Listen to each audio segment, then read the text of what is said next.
ladies and gentlemen. Welcome to week one of college football. I am your co host, the old Roos, and I'm with the one and only Coach Trey. How are we doing today? And are you as excited as I am going into this week? I don't want to go to work tomorrow. I've done everything that I could possibly do to not lose sleep.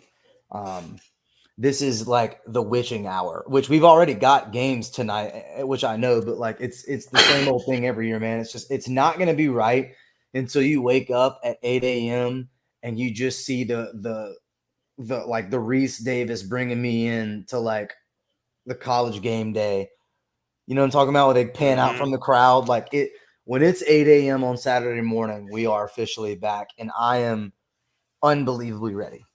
Yeah. So we've got a decent sized slate, not only tonight but this weekend, and we'll try our best to hit over the more important games for the weekend, and let's just start it off, which I understand is crazy to be an 11 o'clock game. Would be number 14 Clemson taking on number 1 Georgia in the Mercedes-Benz Stadium.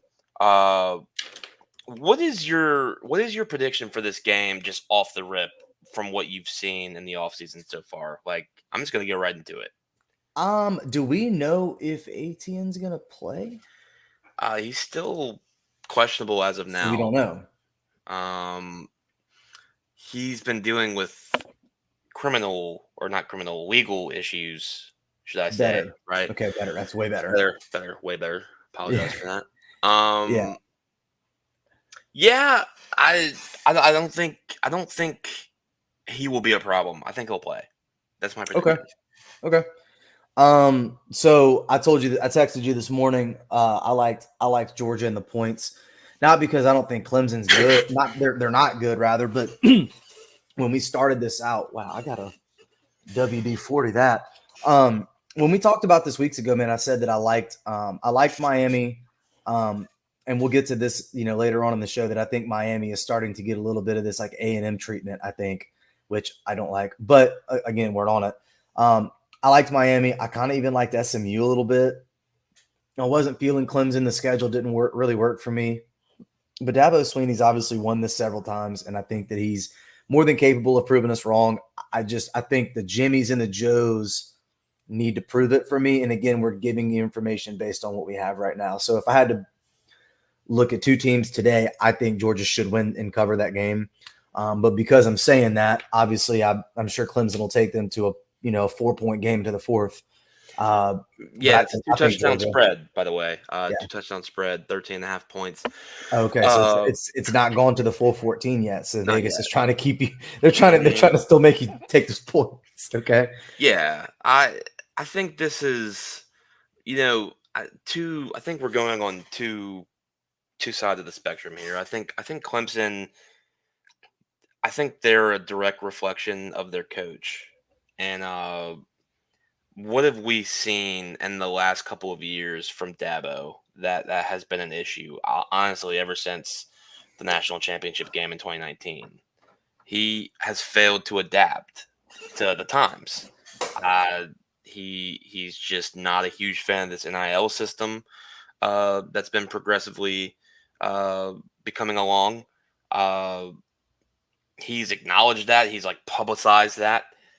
I think we're going two sides of the spectrum here. I think Georgia is a direct reflection of that, of progression, and I think he's going to, Kirby Smart is one of the best coaches in the league right now, right?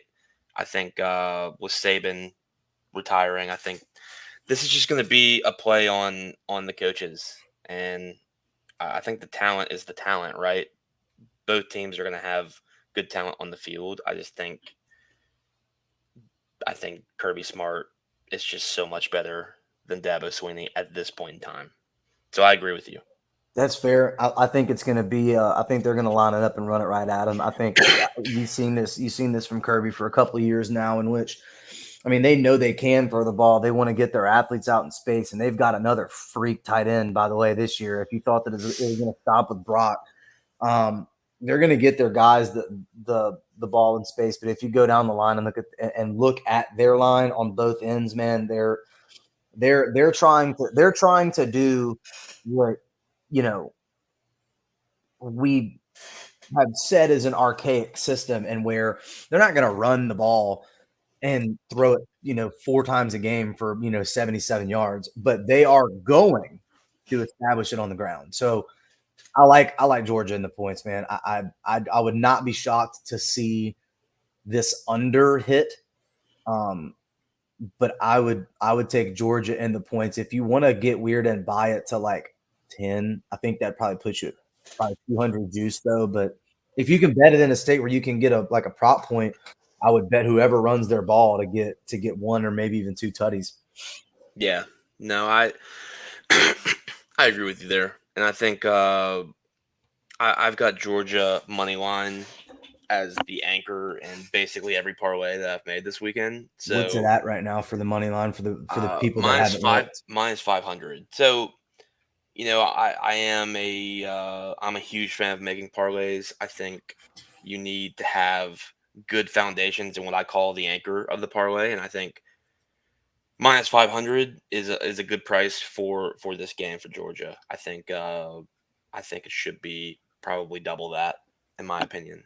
So look, I could be completely wrong.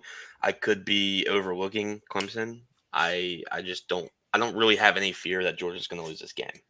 So if this probably wasn't the one that you wanted to go right into, but I kind of want to because you made a pretty strong statement about them.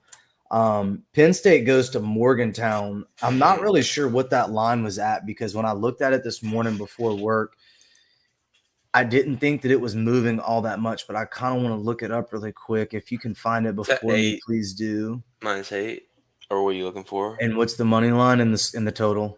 Minus 320 for Penn State, 51.5 total. 320. I think 51.5 is a lot of points. And 51.5 is a shite load of points. I mean, especially with Penn State's offense, right? We know what they are. I think they're a run-first team. They're one of the more classic Big Ten teams. They have a great running back system with Singleton and Allen. I just that's a lot. Unless West Virginia's run defense is just bad, or we change the game plan up. I know both sides of the ball for Penn State. I think their coordinators have been, they're on the carousel there. So I think they're bringing in new coordinators on each side of the ball. I don't think anything crazy happens in that. And I'm a huge proponent of. I think Penn State has one of the best defenses in the country. A lot of people are putting in stake for, hey, this is, Pat McAfee's going to be there tomorrow. It's going to be a huge game, blah, blah, blah, blah. I think a lot of people are overlooking how good Penn State is. And I think minus 320, I get it. It's on the road, West Virginia. It's a rowdy place. It's no Tiger Stadium. It's nothing that I've ever seen that's going to, actually affect the players. And it's an 11 o'clock kickoff. So, I mean, look, you can't overreact in these situations. Penn State is another piece that I'm looking forward to adding to my big parlay, minus 320 money line. So huge non-reaction to all the jazz going on outside of the actual game itself. So, what are your thoughts? The number I need you to remember, if this game doesn't go the way that you want, and it's not because of Peyton Manning, the number is 18. Peyton Manning. The number 18 is going to be important because that's how many starters West Virginia brings back. That's a lot, bro. It's a lot now. I get it. And a lot of that comes in the front seven. So if there's any team that feels like they're wanting to be on upset alert, that's not North Dakota State. It's going to be West Virginia. But not scared, man. I know. I feel you. Look. I'm with you too on Penn State. Like I'm not all the way there like you had them. I'm not built straight off them like you are, but I'm with you because I was with them last year. Remember when I told you Nick Singleton was a Heisman candidate and we saw how that ended up. So I'm with you, but just you already know that the one team I have my eyes on in the Big Ten right now has absolutely nothing to do with Penn State, and it is everything to do with the team that wears red, the old Scarlet Knights of Rutgers. I actually like their season win total. I don't know why. We don't have to spend too much time on as to why, but just know that it's third year in the system.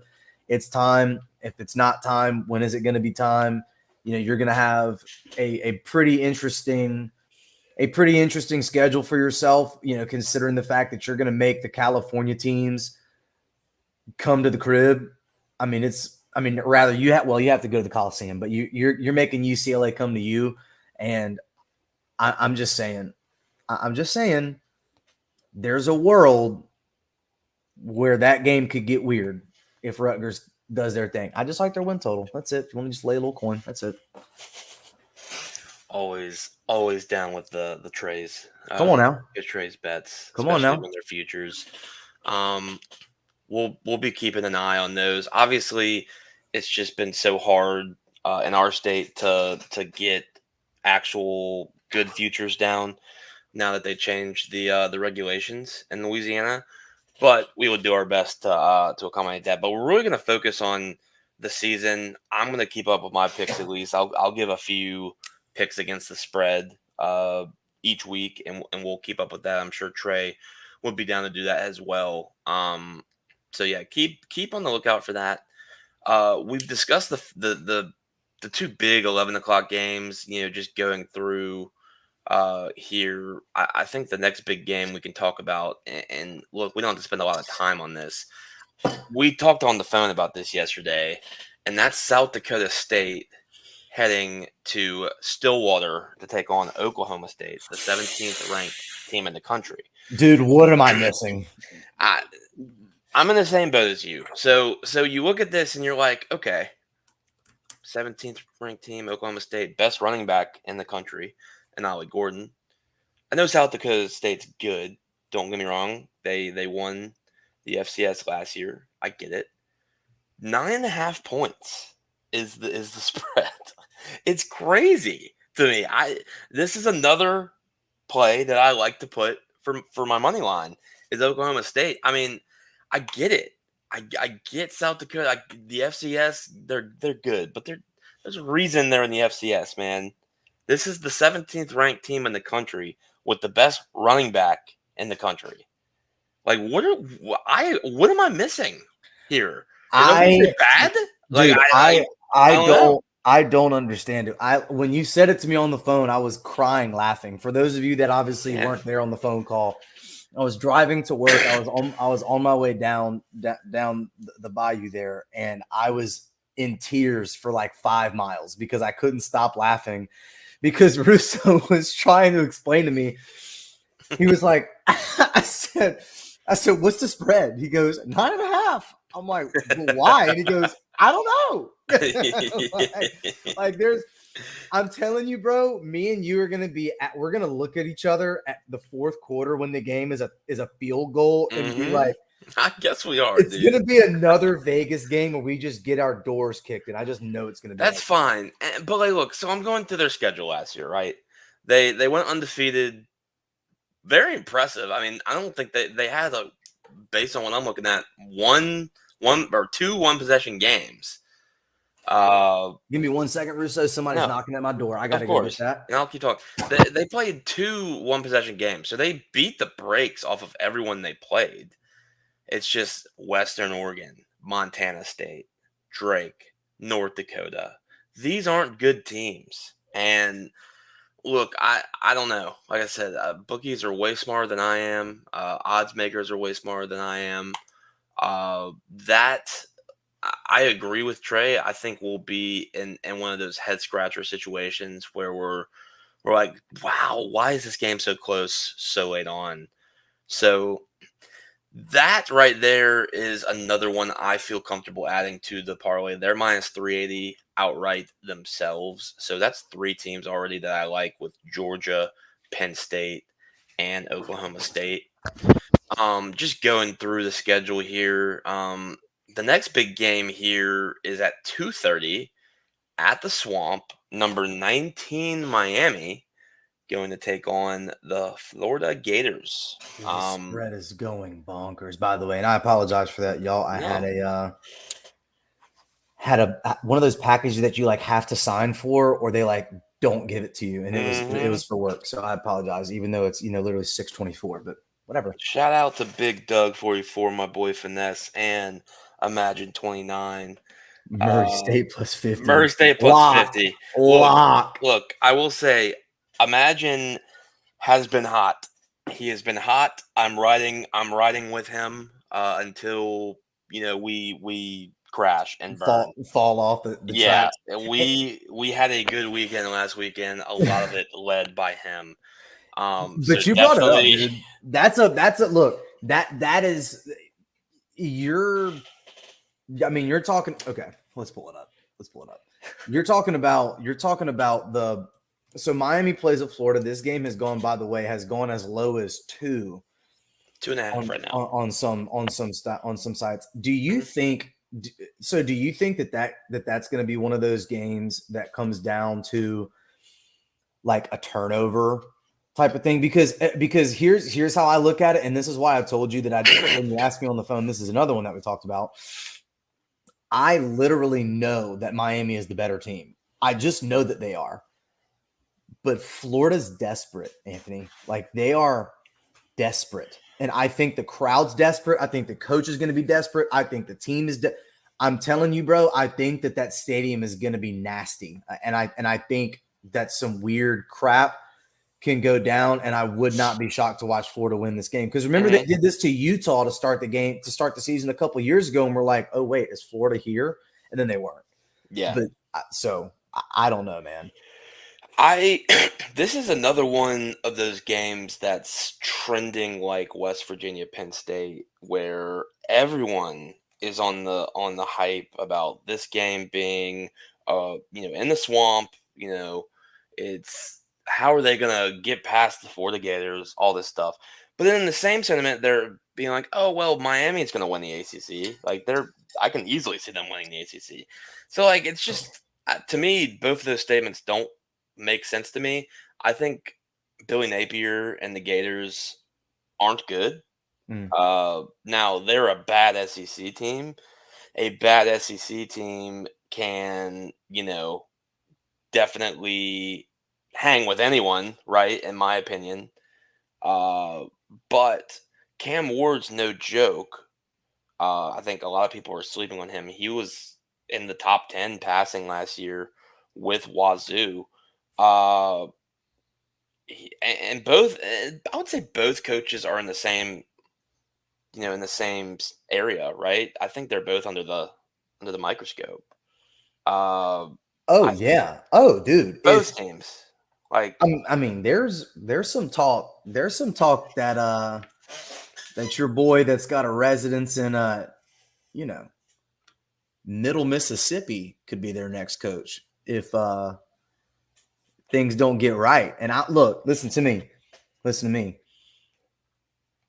I said it whenever he got hired. I like Billy Napier. I think he can recruit. Obviously, they've got Lagway. I think he can recruit. He's a good Sun Belt coach. But dog, there's something not clicking, and I don't know what it is. I'm not on the team. I just told you what it was. He's a good Sun Belt coach. ACC coach. We know that. I think that they're going to be a team that plays spoil to people this year. I said it. Difference of Anthony Richardson versus Graham Mertz. Yeah, I will highlight that because that's a good point. Dude, I don't think Graham Mertz is bad though, bro. Not Anthony Richardson. Anthony Richardson is a very, very, very, very different player, though. I think Graham Mertz did a lot better than people are giving him credit for because the season went off the rails. I don't think he's bad, cuz. Okay. I don't think he's bad. I think he's absolutely a good quarterback. From what I saw. Now again, that's if the lane train goes to UF next season, the SEC is in trouble. Agreed. I hope. I would. They've got like a top 5 collective right now, dog. I would pray LSU hires him before anyone. Anyways, I'm in the same. I'm in the. I don't like this game. I think I'll buy into it a little bit more than I am with the Penn State game. I think this comes down to one turnover. I think you're right. I think Cam Ward is that good though. So like gun to my head, I'm taking Miami in a really close game. What's the total at? 54.5. Which it depends what kind of offense. If they coach and build plays around what Cam Ward can do best, that can easily go over. I think they can score 30 to 35 points. It's just I mean, don't know what they're gonna do. It's an interesting dilemma going on there in Miami. It should work out if everything goes according to plan, but I don't know what that plan is. We'll see on Saturday, obviously. So that's a really interesting game on 2:30. It's kind of the perfect hangover game. So you have two really big games at 11 o'clock. Then you've got a solid 2:30 game. It's not like anything over the top, but it's just like a solid what if game. Really close. Just going through here after that, the only real big game after that is at 6:30 in College Station at Kyle Field, and that's number 7 Notre Dame taking on number 20 Texas A&M. dude, What are your thoughts on this? if you think for a second that we're going to talk about this game and not bring up my dog Xavier Watts, first and foremost, I think Xavier Watts is the kind of player that I wish gets the love and run. And it's hard to hear about him here down in the South, dog. But that dude's a gangster. That dude is an absolute gangster. I love his game. He is 1,000%. I just wanted to give him his credence and give him his love because I watched a couple of Notre Dame highlight games just to kind of get myself ready for today. And I just saw him flash. He wears 0. I mean, he's like that. And I cannot believe I said it 2 weeks ago, dude. I cannot believe Notre Dame is not favored in this game. I don't care that it's on the road. I don't care that it's at Kyle Field. I don't care that college football thinks that Kyle Field's a hard the video game thinks it's a hard place to play. Notre Dame is the better team, period. It's year one. And I'm so at the point where I don't understand what is it going to take for A&M to can they do something to warrant being a 9-win total, 9.5 win total projection on the bet, the betting angles? I don't understand why we do this every single year with A&M. I know that they're talented, but dude, it's year one. Brian Kelly at LSU to have something comparable, the win total was 7.5. Whenever it was his first year. So I know they've got the pieces, man. I even think that they could win the game, but Vegas knows something that we don't. And so maybe they've got, they've got a Connor Stallions in Indiana and they know that Notre Dame's maybe not good on offense because I think the defense is ready to play. I think that they're replacing the pieces on the front line for offense. I get that. But dog, every way that I chop this game up, I just can't see Texas A&M home field getting that many points. It's a field goal. It's not even a pick 'em. It's a field goal. It's 3.5 at this point. Yeah. Which means it's going the other way. I don't know, man. I think why this line is always, to answer your question about why their line is always so elevated for their team total, for the season total, is just recruiting. And it's the same song and dance. It's the same story. They always have a top 5, top 10 recruiting class. Notre Dame doesn't recruit? I'm just talking about A&M. I'm not comparing the two. I'm just to answer your question about why they're always in the 9s and the 8.5s, 9.5s. They have the talent. It's just they've never put it to good use. That can change this year. I've been A&M's biggest hater over the last couple of years, but they finally are making some changes. And I'm going to say this. I'm on the opposite side here. I'm on A&M. Okay. I think Notre Dame, I don't, and I'm not going to pretend to know the ins and outs of both teams, right? Obviously I can use my my LOL knowledge of playing NCAA here and there and seeing how the teams line up on the game. It's not going to obviously translate to real life all the time, but I think A&M's going to win this game. I I'm I could something, see and it. that's That's what I just said, me. That's just me being sentimental because I have been dude. It could Texas happen. A&M's biggest hater I, over the last couple of years, and it could happen. yeah, so and then Big Doug talking about Riley Leonard is banged up. The transfer portal kind of eliminates year one motto because how quick can you bring and add talent? But that's the point with college football. And thank you for the comment. But that's what brings my comment to be true, in that you've seen a team like Colorado. Also, year one BK brought LSU. Finesse is coming after Trey, But I dude. mean, dude, like, but the pieces of the team were still there with BK. You still had a top 10 recruiting class. Like, you still had Will Campbell and Emory Jones and Harold Perkins and the people there to make that happen. Like, it wasn't like, for example, like I'm trying to say, Colorado, in which literally the entire team was new. I think for you, like, to your point, you would be more along the lines of saying that it should be comparable to LSU, but I'm right, dude. LSU's win total was like 7.5. I So don't know if it was 7.5. so it definitely was, because you and I talked about it. Like, I think I remember they're always at that mark where it's like 8 or 9, like the round number. Like it they're wasn't over 8.5, but I'm telling you, I could be wrong. Like I said, I'm not I 100 made the percent bet. certain. No, of Whatever it was, course. I remember making the bet. Oh I'm well, telling you that that. was also a juiced line from Barstool, if I remember correctly. That was Barstool's first time in Louisiana. I think it was a discounted line, if I'm remembering correctly. But what I'm trying to say is, to your point, Finesse, you're asking about the comparison between them and LSU. The year that they had that line set was 730 days removed from winning the whole damn thing in NOLA, and we were all crying and drunk. Like, A&M hasn't ever done that, like, in anywhere close to this realm of ranking and lines and spreads and bets and like 2 years removed. I mean, you still had people that were, juniors in college, and their freshman year they came in and won a natty. Like, that team. Like, I don't know, dude. I think A&M has like this Miami factor to them where it is very hyped, and it doesn't matter if they finish 2 terrible years. We're going to get to them in a second.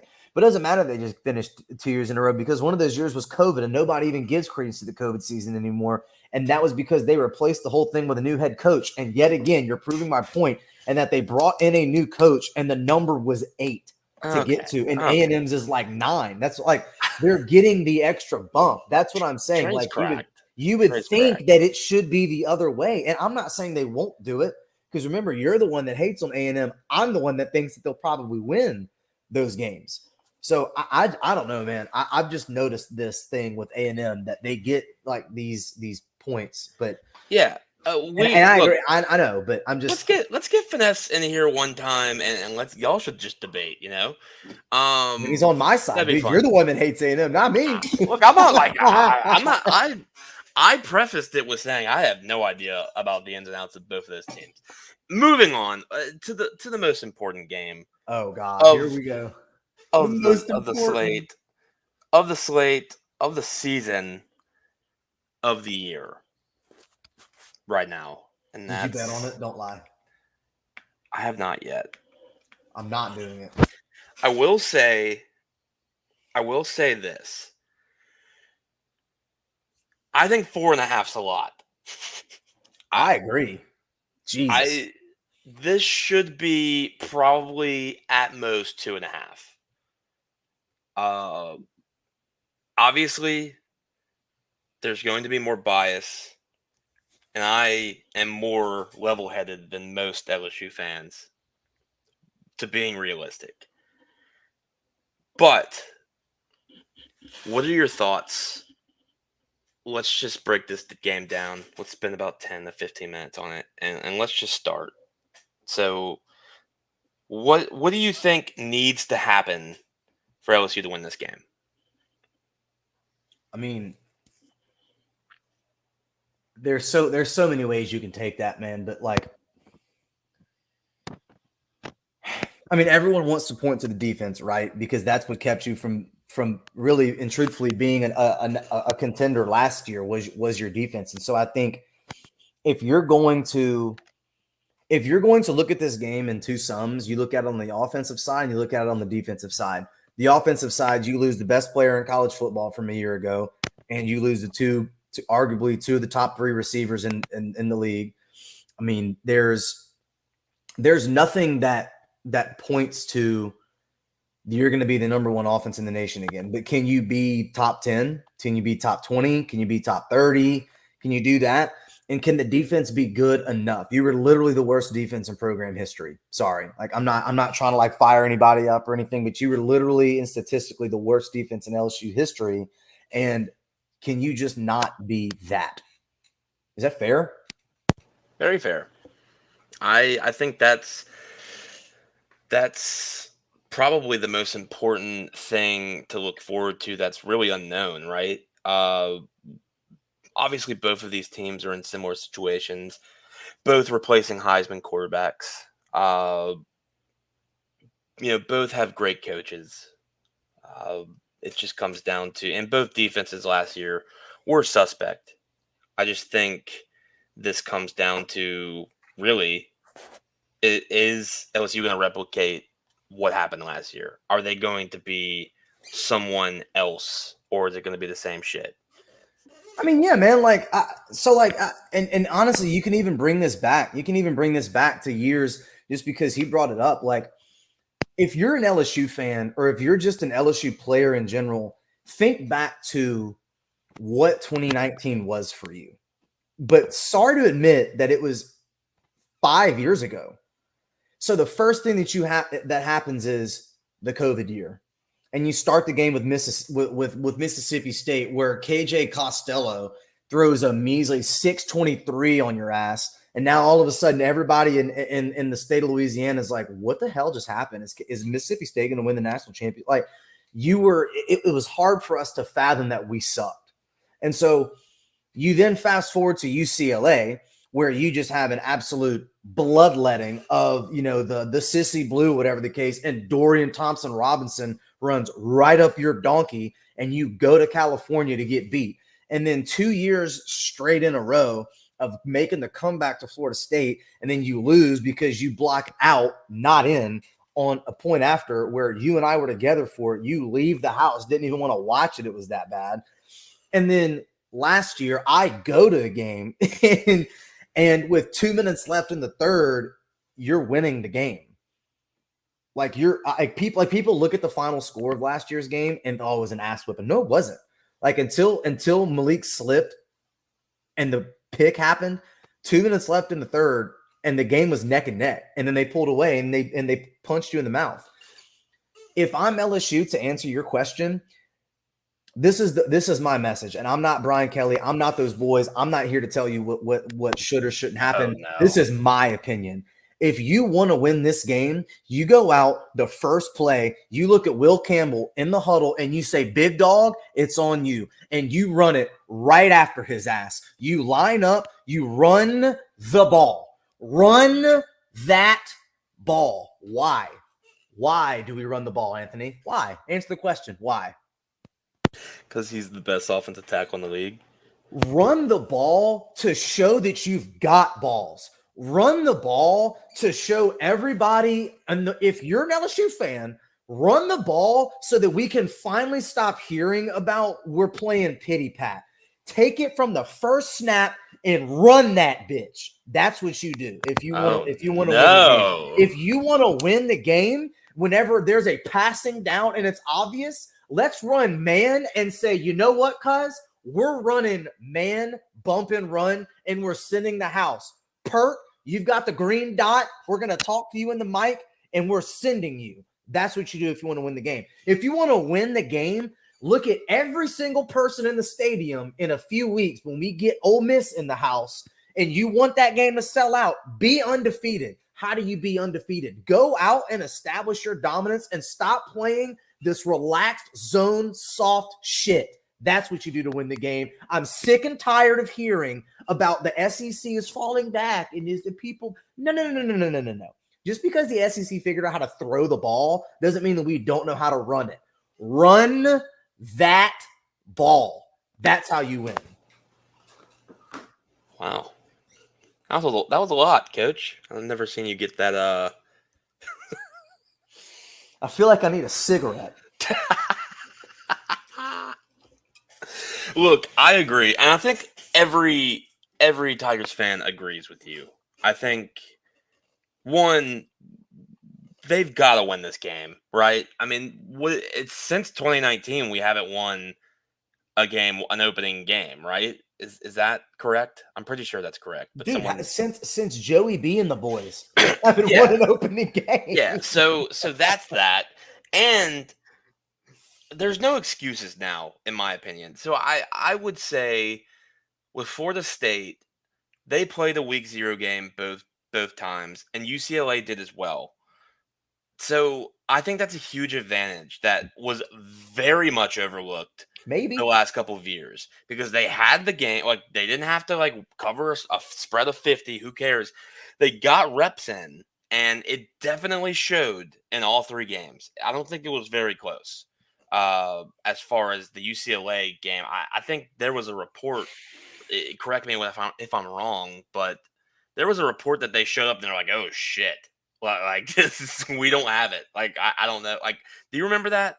Like, they like showed up to the field and they're like, "Oh no!" Like, the players were like not feeling it. Like, I don't know. Can't confirm, but there was reports. So this is a huge like, and I agree with you. I think in order to mitigate any other factors that USC can throw at you, hey, Miller Moss, new quarterback, looked amazing in the last bowl game. Lincoln Riley, best coach offensively ever, blah, blah, blah. In order to mitigate all of that, you run the ball. I agree with you. I think you control the game, and that's Brian Kelly's motto, right? I think the only reason why you didn't see that is because you can't do that with a talent like Jaden Daniels, right? I mean, you just can't. You can't line up under center and hand the ball off with Jaden Daniels. He's just too good. And I think now that he is gone, now I think we get back to what Brian Kelly is at his best. He has a good offensive line. He pounds the ball. He plays good and smart football. And you keep your defense on the field or off the field for great periods of time. They're a weakness, so you hide it, and you give them breaks as much as you can. I think that's the way to win this game. Now, what happens if running doesn't work, right? Will Campbell's already gone out and said some very confident comments, about, hey, we're running the Thank damn God. ball. But what happens if they go out there, they go 3 and out, don't even get like 3 yards? Now we've got to throw the ball, right? Now if the running game's not working, now we've got to throw. And the big question is, do you trust Nuss Bus? All of my friends, they love him. Nuss Bus for Heisman. There you go, right there. All my friends love him. They all love him. Dude. I need to be proven wrong. Okay? So I'm going to get hyped up now because everyone that's in this comment section knows my opinion on Garrett Nussmeier. Okay? I am going to put those feelings aside and have faith. Okay? I'm not going to be hoping he sucks. I will gladly admit I was wrong. But this comes down to Nuss Bus. This doesn't come down to the run game. It doesn't come down to anything. It comes down to, can he control the game with his arm? And that's it. I think the run game, it's going to be complimentary.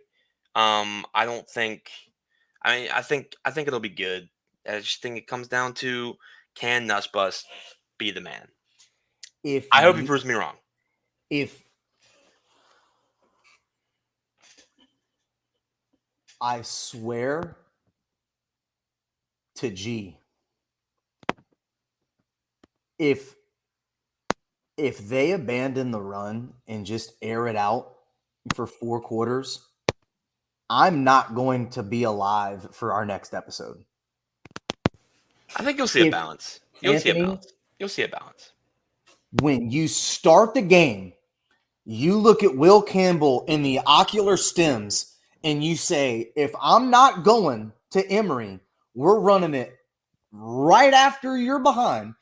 And if you don't run the ball, I'm going to phone in to the post-game show, and there will be a very unchristian, fresh off of church, because the game's on Sunday now, so I'm going to be fresh out to church now because, I'm 11:30 go or 10 if I get weird.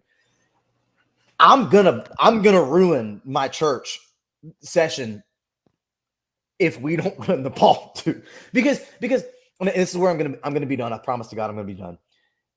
If you don't establish that you can run the ball with that offensive line, then it already shows that you're not ready to be what Georgia and Alabama were doing for all of these years. If you don't want to run the ball, then it makes Garrett's job at throwing it so much harder.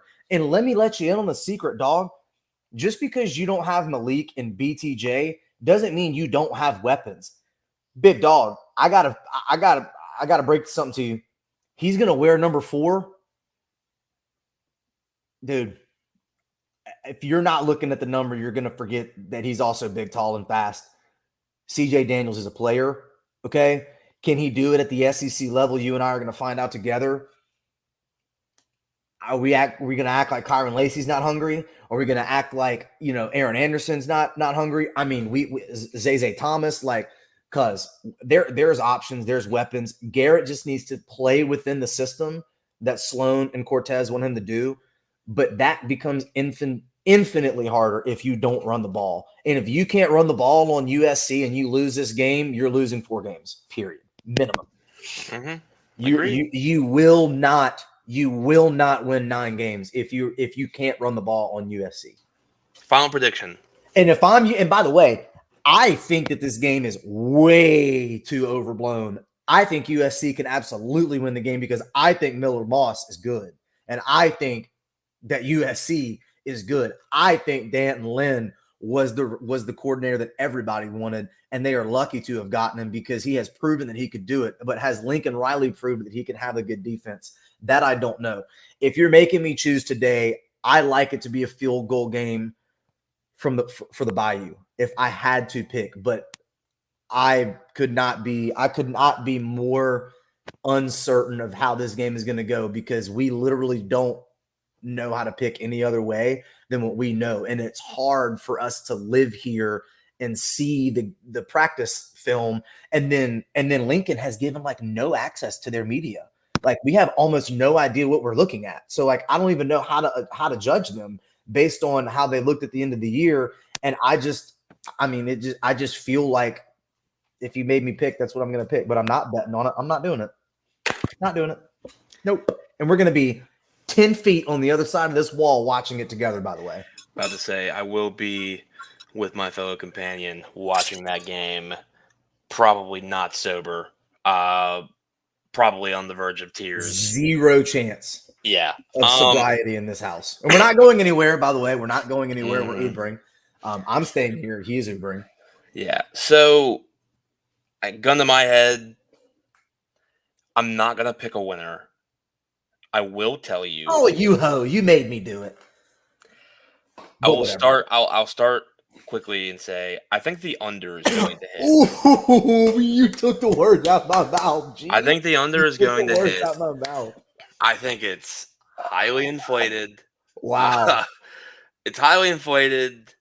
Let me get the official number for you real quick. 64.5 right now.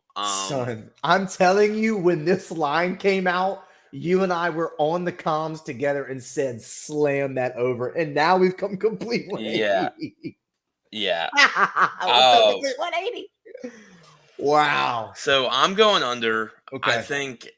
I think you're going to see what very is it right now again? 64.5. Okay. And look, I'm getting there, Finesse. I'm getting there. I just had to start with that. I think USC covers 4.5. but I think LSU walks it off with a field goal as Look, time expires. I And I just think want to it's gonna be like probably like 28-25 or like 31-28. I don't think it's gonna be a high scoring game. it feels like it could go that way for either team. Because by the way, Zachariah Branch, do not. I've heard every local person say it, and it's so true. Don't get up and get a beer when it's punt and kick time. Don't. No. Sparks to 100%. go on the special teams. To you, finesse. Anyways, we will pay attention to the Twitter. We will have some Red hot. plays for you this weekend. Probably have a card out tomorrow.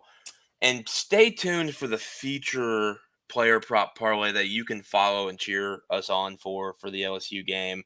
We will bet on that. We will have a player prop parlay. We that way if you don't have access to an offshore website, you can cheer along with us, and be, or you can cheer against us. I mean, whatever you want. I'd prefer you not do that. But we're going to have a featured parlay for that game.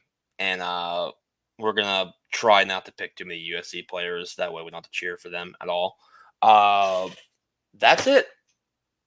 Big bow tie on this week one. I appreciate everyone that was in the comments, everyone that was watching. Any last thoughts before we let them go? I need an Anison. Like You were I'm cracked, man. I'm so caffeinated right now. It's pumpkin season. It's pumpkin spice season on the coffee train. I don't care that it's not September yet. I'm putting it into existence and into the ether. It is time, dude. I said this earlier to somebody today. I am begging to be ashy again. Anything better than musty and sweaty, dude. I'm so over it. I'm so over the hot. I'm ready. I'm excited. I can't wait for the rest of the night. We've got a game kicking off here in about 10 minutes that I want to watch. I think this is going to be a beautiful, beautiful week one. I really, really think that people need to stop acting as though either team is incapable of winning, because either team could win this game, and it's very, very stressful for me. So to recap, I think Georgia covers. I think Penn State wins. I would not be shocked to see Florida win in the swamp, and I think Notre Dame should win the game, but wouldn't be shocked to see A&M win. And I like the under in the LSU and USC game as well. But follow the Twitter for the player props. Follow the Twitter for the comments. We've been on fire here lately a little bit with that. And closing thoughts for weird. the Colorado game that's happening in a couple of minutes here. I have been back and forth on this game, and I think I'm changing my initial opinion. I think Colorado in the points. Okay. I think Colorado comes out. Me too. And I think they got so much talent in the portal. I think they're going to take it out on this FCS team. And I say this FCS team, it's North Dakota State, historically one of the best FCS programs of all time.